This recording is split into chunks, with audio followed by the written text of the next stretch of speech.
9th century AD में 1500 साल के बाद की पहली किताब मिलती है। एक जयराशि भट्ट नाम के आदमी हुए, उनकी किताब है तत्व विप्लव सिंह। उसमें थोड़ा सा वर्णन मिलता है कि ये कौन थे। वो पहला टेक्स्ट है हमारे पास। इसके बाद हमारे पास लगभग 11th सेंचुरी में एक दूसरी किताब मिलती है। एक नाटक है, प्ले है, रूपक है संस्कृत का, प्रबोध चंद्रोदय कृष्ण मिश्र ने लिखा था। वो अकेली रचना है जो इनके पक्ष में लिखी गई है। छोटा सा, एकदम बहुत छोटा सा। और इनके बारे में जो 90% इंफॉर्मेशन मिलती है, कहां से मिलती है? 14th सेंचुरी में एक व्यक्ति हुए, विजयनगर एम्पायर, आप जानते होंगे। विजयनगर एम्पायर को जब हरिहर राय और बुक्का राय स्थापित कर रहे थे, उनके गुरु थे एक व्यक्ति, श्रृंगेरी मठ के भी गुरु थे। उनका नाम था माधवाचार्य विद्यारण्य। उन्होंने किताब लिखी, बड़ी अच्छी सी किताब लिखी। उस किताब का नाम था सर्वदर्शन संग्रह। भारत के सभी दर्शनों के बारे में विस्तार से लिखा। चारवाकों के बारे में जितने सूत्र हमें मिलते हैं मुख्य रूप से उसी किताब से मिलते हैं। लेकिन उसमें क्या लिखा हुआ है, उन्होंने कहां से ढूंढा, चारवाकों ने क्या कहा, हमें नहीं पता। चारवाकों की आलोचना करने के लिए बाकी दार्शनिकों ने जो लिखा, उसमें उनके बारे में जिक्र किया। वहां से पता लगता है कि वो क्या बोलते थे। जैसे मान लीजिए बौद्ध लोग चारवाकों की आलोचना कर रहे हैं, कह रहे चारवाक ये कहता है जबकि सही बात ये है। अद्वैत वेदांत कह रहे हैं कि चारवाक तो मूर्ख लोग ये कहते हैं, इतना भी नहीं समझते हैं, सच तो ये है। जहां जहां उनका क्रिटिसिज्म है वहां से पता लगता है कि वो क्या बोलते थे। और ये हमेशा ध्यान रखना है, जब हम किसी को क्रिटिसाइज करते हैं तो हम कई बार बहुत ऑनेस्ट नहीं हो पाते। हम उसकी बात को उसके मंतव्य के साथ एग्जैक्टली नहीं लेके आते। हम उसकी बात का कुछ हिस्सा गायब कर देते हैं। हम भी ऐसा करते हैं, उस समय के लोग भी करते होंगे। ऐसा थोड़ा एकदम भगवान थे अब दानव लोग रहते हैं। हम भी तो पढ़े लिखे समझदार लोग हैं भाई, तो उस समय भी ऐसे लोग थे। जब हमें किसी की आलोचना करनी होती है, हम उसका पर्सपेक्टिव कभी नहीं लेके आते। कहा जाता है कि हर व्यक्ति दूसरों के मामले में जज और अपने मामले में वकील होता है। अपने वकील बन के घूमता है आदमी, और दूसरों के मामले में तुरंत जज बन जाता है कि ये तो है ही गंदा, ये तो है ही ऐसा। तो जब आप किसी के क्रिटिसिज्म से किसी को समझेंगे, ऐसा आपके जीवन में भी होता होगा ना कि एक्स नाम का आदमी आप नहीं जानते, वाई को आप जानते हो, और वाई ने बताया यार बड़ा घटिया इंसान, उससे मिलना मत कभी। एक इमेज पहली बन गई आपके दिमाग में। अब जीवन में पहली बार वो जब मिलेगा, उसको तो पता भी नहीं है, उसे कई महीने तो लग जाएंगे उस इमेज को ब्रेक करने में ही, तब जाके आप न्यूट्रल होकर उसके बारे में बात सोच पाएंगे। ये इनके साथ भी हुआ। हो सकता है कि सच में इन्होंने ऐसी बातें कही हो सकता है इनकी बातों को डिस्टॉर्ट करके आगे पेश किया गया हो। इसलिए दर्शन की किताबों के लिखने वाले, चाहे डॉक्टर राधा कृष्णन, बहुत महान दार्शनिक हुए भारत में, जो राष्ट्रपति भी थे हमारे देश के, उन्होंने भी कहा कि जब चारवाकों की बात होगी तो हमेशा बेनिफिट ऑफ डाउट उनको देना पड़ेगा। हो सकता है कि हम उनके बारे में ठीक से ना जानते हो। प्रोफेसर हिरियन्ना बहुत प्रसिद्ध आचार्य हुए, उन्होंने भी बात कही कि चारवाकों के मामले में हमेशा ध्यान रखना है कि हम उनके बारे में बहुत कम जानते हैं और गालियों के रूप में जानते हैं। ये ऐसी बात हुई कि किसी को कोई 4 गालियां दे रहा था, आपने वही नोट कर ली कि ये आदमी ऐसा है, और आप सबको बताते चल रहे कि ये आदमी ऐसा है, ऐसा है, ऐसा है, ऐसा है। 4 गालियां थी। ये क्या तरीका हुआ जानने का? और इसलिए पहले से निष्कर्ष लेके नहीं चलेंगे, बल्कि हम सोचेंगे कि ये लोग कैसे रहे होंगे, अंदाजा लगाएंगे। अब देखिए चारवाक फिलोसफी क्या है। उससे पहले हल्का सा 6th सेंचुरी बीसी के बारे में एक मोटा मोटा खाका दिमाग में बना लीजिए कि उस समय हुआ क्या था, ये आग कैसे लगी, ये क्रांति क्यों हुई। वैदिक साहित्य पहले लिखा जा चुका था। जो वैदिक लिटरेचर से मेरा मतलब मुख्य रूप से 4 वेदों से है, और कई लोग उनको 3 ही वेद मानते हैं। कुछ लोग अथर्ववेद को वेद नहीं मानते, वो मानते हैं कि उसमें बाकी तीनों का रिपीटेशन ज्यादा है। इसलिए कई मध्यकालीन दार्शनिकों ने 3 वेदों का जिक्र किया, 4 का जिक्र नहीं किया। चारवाकों ने भी 3 वेदों का जिक्र किया है जब वो विरोध करते हैं। लेकिन 3 का मतलब ये नहीं कि वो 3 ही मानते हैं। अथर्ववेद को अलग वेद मानने के बजाय उसका हिस्सा मान लेते हैं। वैदिक साहित्य लिखा गया, खूब लोग वेदों को फॉलो कर रहे थे, और वेदों के बाद क्या लिखे गए थे? उपनिषद। देखिए सारा खेल उपनिषद के बाद का खेल है। अगर आप वेदों और उपनिषदों में अंतर करेंगे ध्यान से, तो वेद में इमोशंस ज्यादा है, जिज्ञासा ज्यादा है। वेदों में बहुत सारे ईश्वर हैं। इंद्र एक ईश्वर है, वरुण एक ईश्वर है, देवियां भी हैं, सविता एक देवी है, उषा एक देवी है। बहुत सारे देवी, बहुत सारे देवता, जो कि दुनिया में केवल भारत पे नहीं हुआ है, भारत में शायद सबसे पहले हुआ होगा। अब जापान में देखेंगे, शिंतो धर्म में देवी केंद्र में है और वहां 80 लाख देवी देवता माने गए हैं। अब मिस्र में, जो कि इजिप्ट है, उसका धर्म देखेंगे, सबसे शुरुआती धर्मों में से एक माना जाता है। वहां सूर्य को देवता मानते हैं, रा बोलते हैं, रा है, अमन है, वहां बहुत सारे ईश्वर हैं। बेबीलोनिया, जो कि बहुत पुरानी सभ्यता मानी जाती है, वहां देखेंगे, वहां मार्डुक एक ईश्वर है और बहुत सारे ईश्वर है वहां पर भी। ग्रीक रिलीजन में जाएंगे, वहां बहुत सारे ईश्वर हैं, ज्यूस है, जैसे अपोलो है। रोमन रिलीजन में जाएंगे तो वहां जुपिटर है, मार्स है, ये सब ईश्वर हैं। सभ्यता की शुरुआत में लगभग हर समाज बेचैन था कि दुनिया कैसे चल रही है, और सबसे कॉमन सेंस क्या करती थी उस समय कि सूर्य दिखा, ये हमें रोशनी देता है, गर्मी देता है। सूर्य को हमने कई सभ्यताओं में देवता माना गया, चंद्रमा को देवता माना गया, जल को देवता माना गया, अग्नि को देवता माना गया। ये एक सामान्य ट्रेंड है जो दुनिया के बहुत सारे धर्मों के शुरुआती स्तर पर दिखता है, वेदों में भी दिखता है। जब बहुत सारे ईश्वर हुए तो स्वाभाविक प्रश्न क्या आता है, हर सभ्यता को आता है कि भाई ये तो बहुत सारे हैं, इनमें कोई लिंक तो होना चाहिए। तो हमारे वेदों में हल्का हल्का संकेत आने लग गया था, ऋग्वेद में ही संकेत आ गया था। एकम सद विप्रा बहुधा वदंती अग्नि यमम मातरिश्वान माहु। एक ही सत है, एकम सद। विप्रा, विप्र मतलब जो ब्राह्मण लोग हैं, ज्ञानी लोग हैं, बहुधा वदंती, भिन्न भिन्न तरीके से कहते हैं। उसे अग्नि कहो, चाहे यम कहो, चाहे मातरिश्वा, मातरिश्वा एक देवता का नाम था, या माहु कह लो, अग्नि यमम मातरिश्वान माहु। ऐसा अन्य सभ्यताओं में भी धीरे धीरे होने लगा कि अनेक ईश्वर से एक ईश्वर की तरफ यात्रा दुनिया के अधिकांश समाजों में समय के साथ हुई। लेकिन वेदों में क्या था कि चिंतन उतना गहरा नहीं था, समस्याएं केंद्र में थी। भाई जिंदा रहना है, संघर्ष बहुत ज्यादा है, पूजा करो, ईश्वर को मनाओ, प्रार्थना करो। और वैदिक प्रार्थनाओं में और औपनिषदिक प्रार्थनाओं में जमीन आसमान का अंतर है। वैदिक प्रार्थनाओं में क्या है, हमें बल दो, हमें शक्ति दो ताकि हम शत्रु को पराजित कर सके, हमें लंबी उम्र दो, हमें स्वास्थ्य दो, हमारे बैल मोटे ताजे हों, हमारे घोड़ों में शक्ति ज्यादा हो। ये पूजाएं ज्यादा हैं जो कि स्वाभाविक हैं। उपनिषद तक आते आते ऋषि मुनि जंगलों में बैठकर गहरी तपस्याएं करने लगे थे, बहुत गहरा चिंतन हो गया था। वैदिक काल के लोगों को नरक वर्ग की चिंता नहीं थी, स्वर्ग के बारे में बात होनी शुरू हुई थी, नरक की बात नहीं हो रही थी। उपनिषद में आके इतना गहरा चिंतन हुआ कि जीवन क्या है, मर जाएंगे तो क्या होगा। वेदों में पुनर्जन्म का जिक्र हल्का हल्का है, उपनिषदों ने बहुत विस्तार में उसको कर दिया। पुनर्जन्म, मोक्ष, कर्म सिद्धांत, ये सब उपनिषदों में ज्यादा ठीक से हुआ।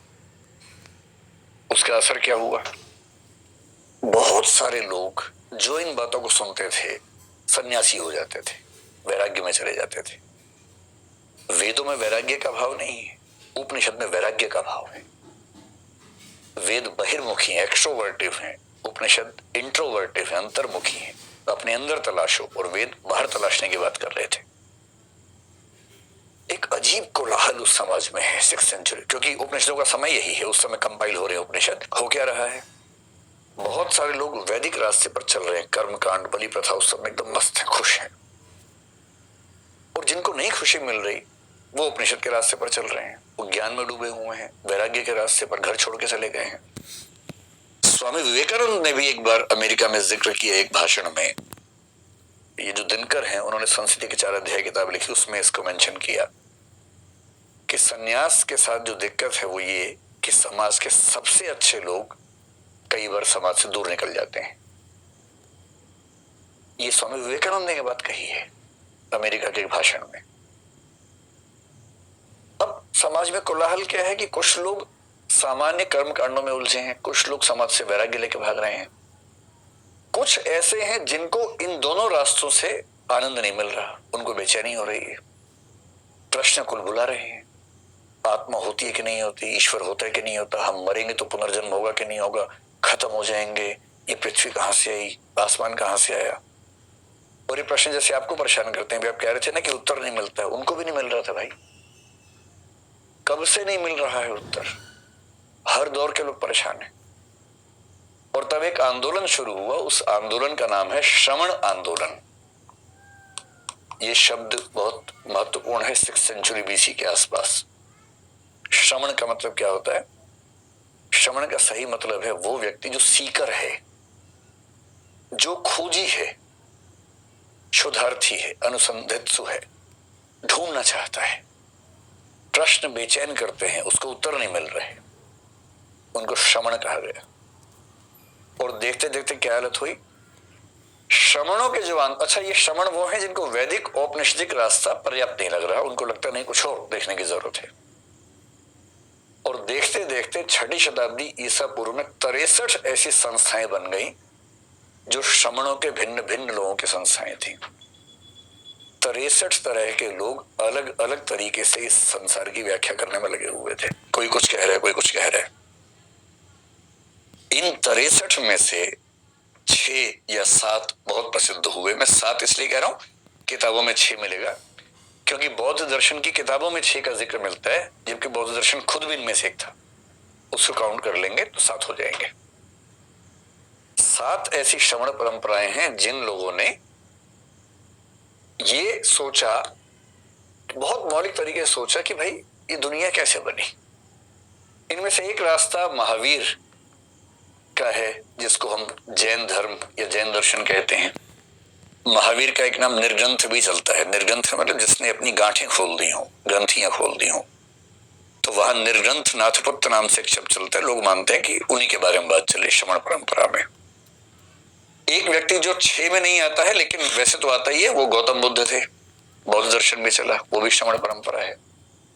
एक व्यक्ति उसी समय कौन हुआ? अजित केशकंबली, जिसका जिक्र मैंने किया। उससे कौन सी परंपरा चल पड़ी?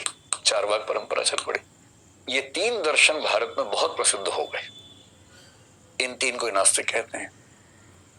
4 और हैं जो बहुत प्रसिद्ध नहीं हुए, लेकिन बहुत इंटरेस्टिंग मत उनके भी हैं। एक एक वाक्य में जान लेंगे तो आप समझ पाएंगे कि भारत में दर्शन की परंपरा कितनी समृद्ध है।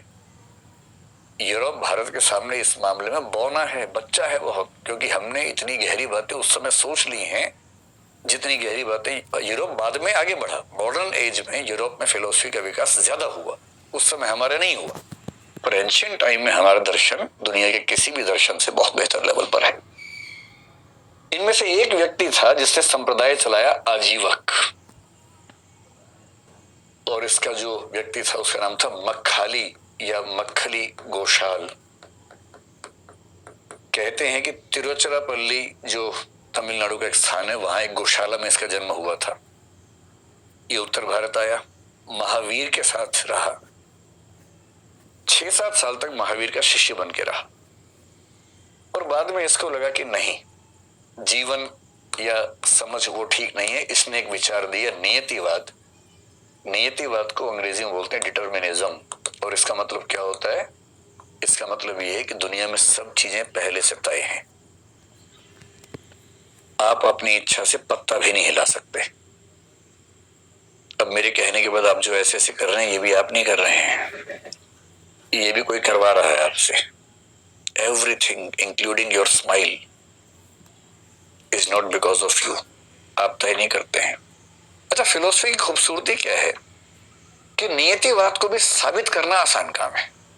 किस दिन इस पे पढ़ेंगे जब पश्चिमी स्पिनोजा ने इसका विचार दिया, 18th सेंचुरी के आसपास दिया, और यहाँ 6th सेंचुरी बीसी में आ गया। देखिए 2400 साल बाद आ रहा है वहां पर। जिस दिन इस पर बात होगी, मैं आपको उनकी तरफ से समझाऊंगा कि वो क्या कहना चाह रहे हैं। और मैं दावे से कह रहा हूं कि आपको सांप सूंघ जाएगा उस दिन, सवाल नहीं सूझेगा कोई, क्योंकि आप पाएंगे इसके बाद क्या सवाल बचा, सब तो साबित ही हो गया। जब मैंने पहली बार फिलोसफी पढ़ा तो मैं इतना बेचैन रहता था। एक दिन एक फिलोसफर पढ़ा, मुझे लगा अंतिम सत्य मिल गया।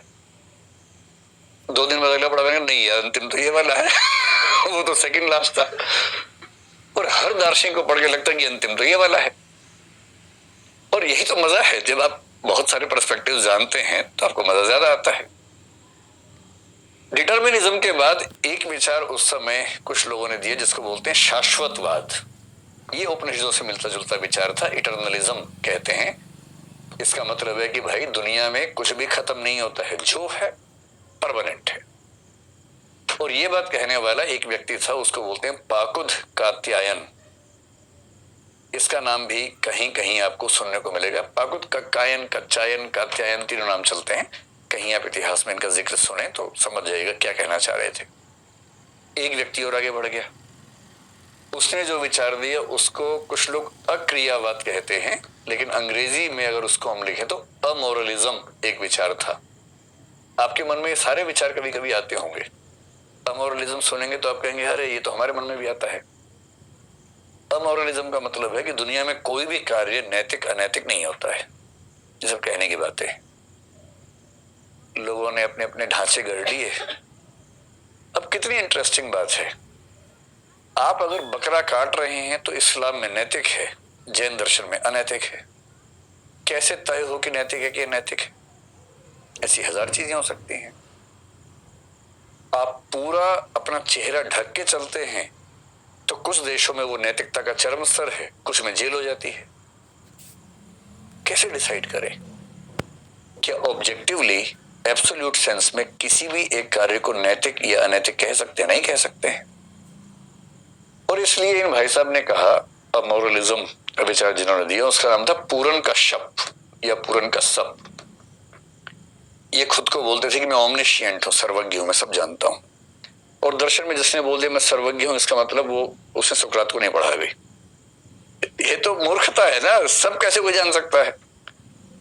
और अंत में ये आदमी खुद पानी में डूब के मरा, सुसाइड किया, ऐसा कहते हैं, क्योंकि इसको लगा कि अब कुछ जानने को बचा ही नहीं, अब मैं क्यों टाइम वेस्ट कर रहा हूं अपना, जब सब जान ही लिया तो ठीक है चलते हैं, बहुत हुआ।